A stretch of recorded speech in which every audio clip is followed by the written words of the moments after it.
Chest up, we push the hips back, bar stays in contact. When we get to the knees, we drop the hips. Alright, one of the most important things.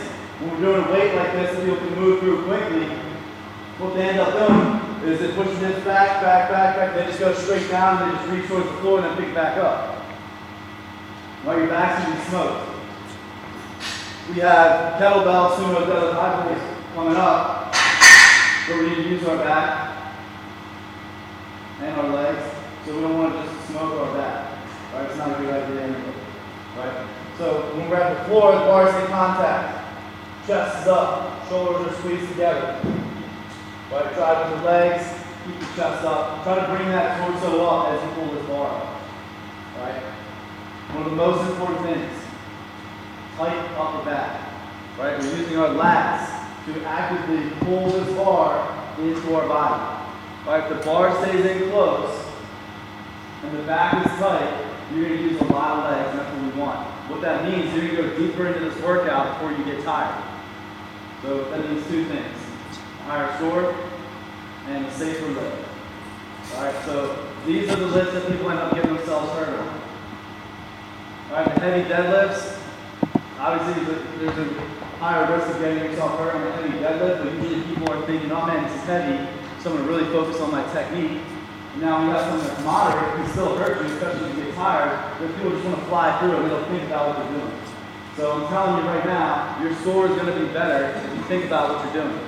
That's squeezing the shoulders together, right? Pulling the bar in you, keeping the bar tight. This bar starts moving around like this, you're using way too much energy. All right, let me see 5 deadlifts from everybody, and I want you to slow it down and focus on what you're doing.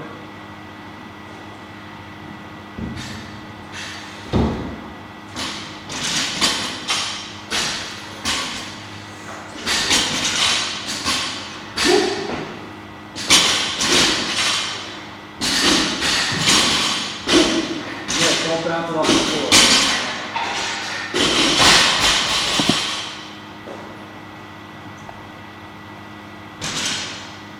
Alright, so when we're doing this, we want to keep constant tension. So when you touch the floor, just like Jill's doing over here, it's just a gentle touch. So to relax down at the bottom.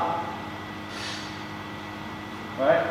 Touch, go. I'm telling you, it's better to slow it down a little bit, be more methodical in your movements. Guys, we have 5 rounds of this. Alright, the first round's going to be hard. Right? Rounds 3, 4, and 5, if you don't do it the right way, you're not going to do it good. Alright, so I'm telling you, do it better this time. Burpee pull-ups, or GI James.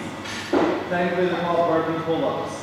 Alright, you're doing a burpee, you jump up to the bar, and you do a pull-up. However you can, you do a pivoting pull-up, you do a strict pull-up, whatever you got to do. If you can't do pull-ups, yeah, absolutely, man. Absolutely. Yeah.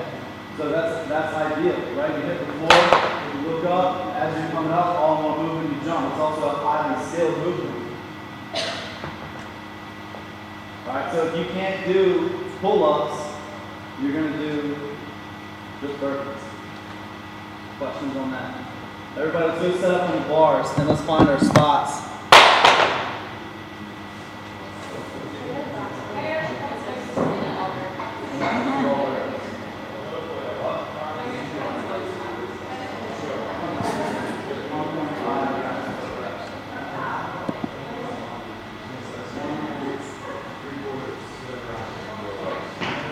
Guys go on the high bars. Girls, if you want, you can take one of these gymnastics mats, and we can do them on there. That way you can jump up to the higher bars. You don't have 2 low bars. So we'll have 2 heads and a link and go on these small ones.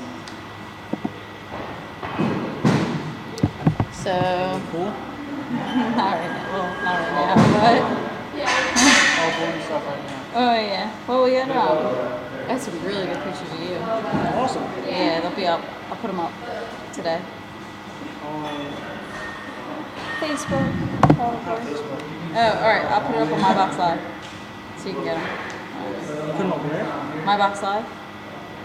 This is my website. So like right now, people are watching the video. You put them on My Box Live. Yeah. So. My Box Live is your website. Yeah. Yeah, that's awesome. Yeah. not know that. Oh, you didn't? Yeah. So let's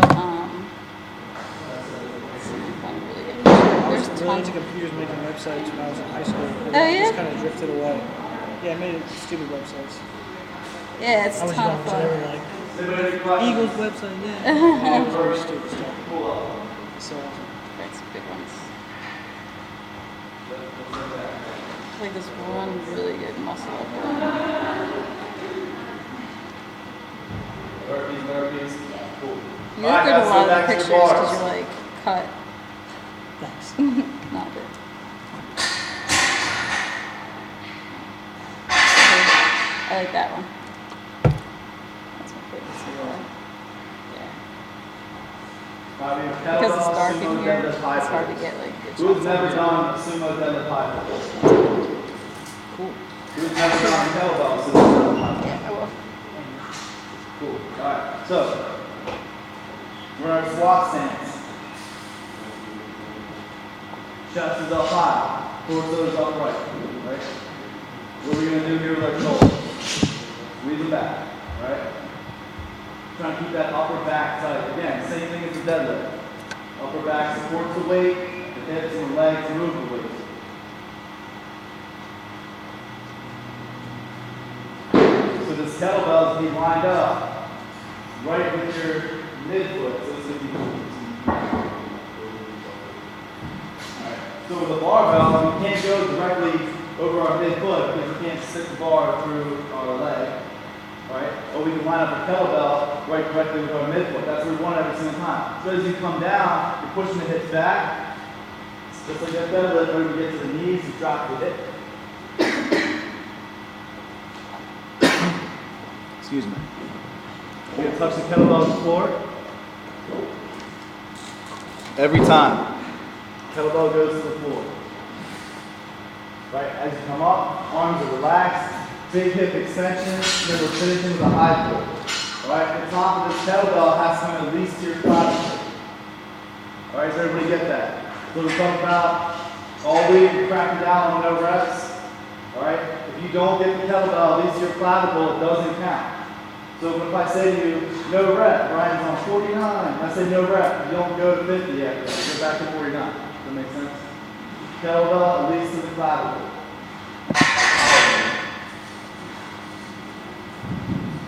One of the most important things, keeping the chest up. Right? What we see a lot is like the deadlift we talked about, we're trying to reach down. Right? Oh, I'm going so fast. Cool. There's 5 rounds of this, guys. So keep the chest up. As we come down, this is how we go down. Arms, hips, arms, hips, knees. Right? So when you're at this bottom position, when that kettlebell touches the floor, you should be in your starting position again. If this is your starting position, that's not a good starting position. It's very cool starting position. Alright, let's see 5 kettlebell sumo deadlift high pulls. Think about as you're reaching down, Becky, bring your feet wider, Robin, bring your feet wider. Guys, the sumo deadlift is wide stance. Yep, you have to touch the kettlebell on the floor each time. When you touch the kettlebell, something that reminds me to bring it back to my midfoot is think about kind of reaching behind you with the kettlebell a little bit. Now you don't want to actually put the kettlebell behind you, but you don't want to have it right out in front of your toes. Alright, it's like doing deadlifts or cleans, that bar starting all the way out away from you. So bring that kettlebell back in. Again, reach behind you so that the kettlebell lines up to your midfoot. Do we have any questions on this? Yes, I'll take it. Double unders. This work's going to get tricky. Your mind's being completely blown. So unless you're a mathematician. Double unders count as 1/2 of a rep. Alright, so if you do 100 double unders, it only counts as 50 reps. That make sense? Everyone follow me. If you do single unders, it counts as 1/6 of a rep. Yeah. So this workout is not about fitness. It's about thinking under pressure. Alright, welcome to the military. Alright, but seriously, you're either doing singles or you're doing doubles. I would count those reps separately from everything else and then just figure it out at the end. You're going to have a minute break after the grasshoppers. We can break your scores down. I'll break your scores down after every single round. Questions on double unders or single unders? Cool. Alright, grasshoppers. This is where people love to get into a rep. If you don't do it the right way, it doesn't count. Alright, you have to touch your shin to your opposite forearm. They're similar to mountain climbers. We're going opposite shin. Right, opposite forearm. You have to touch. If you don't touch, it doesn't count. Alright? Let's see. 5 grasshoppers. So let's see, 3 grasshoppers. So left, right is 1. More than that. Yes. So 1, 2, 1, 1, 2, 2.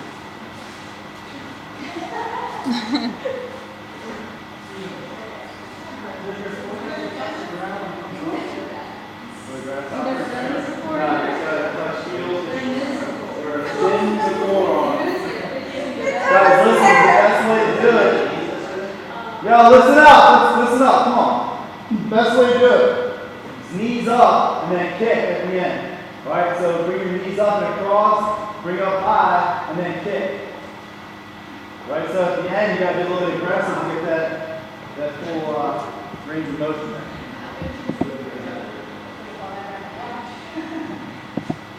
Right, here we go. Brian here, it's going. Does anybody have any questions on the grasshoppers?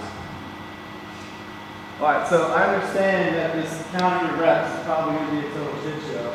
But the point is, bring the effort on the workout.